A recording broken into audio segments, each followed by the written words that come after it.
ବୋଉ ରଜ କେବେ? ଆଉ 2 ଦିନ ପରେ। କାହିଁକି? ମାତ୍ର 2 ଦିନ ବାକି ଅଛି। ମୋର ଗୋଟେ ବି ଡ୍ରେସ୍ କିଣା ହେଇନି। 2 ଦିନ ମାନେ ବହୁତ ସମୟ ଅଛି, କିଣା ହେଇଯିବ। ଏଥରକ ମୋ ପାଇଁ ଲେହେଙ୍ଗା କିଣିଦେବ ଟି? ହଉ। ତା ସାଙ୍ଗକୁ ମୋ ପାଇଁ ପିଙ୍କି ନଗର ଚୁଲି କିଣିଦେବ ଟି? ହଁ କିଣିଦେବି, ଆଗ ଖାଇଦେ।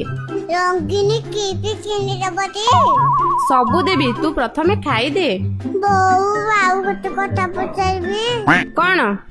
ମୋ କଣ୍ଡାଇ ପାଇଁ କେତେ ନୂଆ ଡ୍ରେସ୍ ଦବ ନା? ତା ପାଇଁ ତ ଏ ପ୍ରଥମ ରଜ। ଖାଇବା ବେଳେ ତୋର ସବୁ କଥା ମନେ ପଡୁଛି। ହଁ, ନ ଖାଇକି ଖାଲି ବକ୍ ବକ୍ କରୁଛୁ। ଚୁପଚାପ ଖା, ନହେଲେ ତୋ ପାଇଁ ଗୋଟେ ବି ଡ୍ରେସ୍ କିଣା ହବନି। ହଉ ଖାଉଛି। ମୁଁ ଚୁଣା ଝିଅ ପରି ଖାଇଦେଲେ ମୋ ପାଇଁ ଡ୍ରେସ୍ ଆଣିବ ଟି? ହଁ କିଣା ହବ।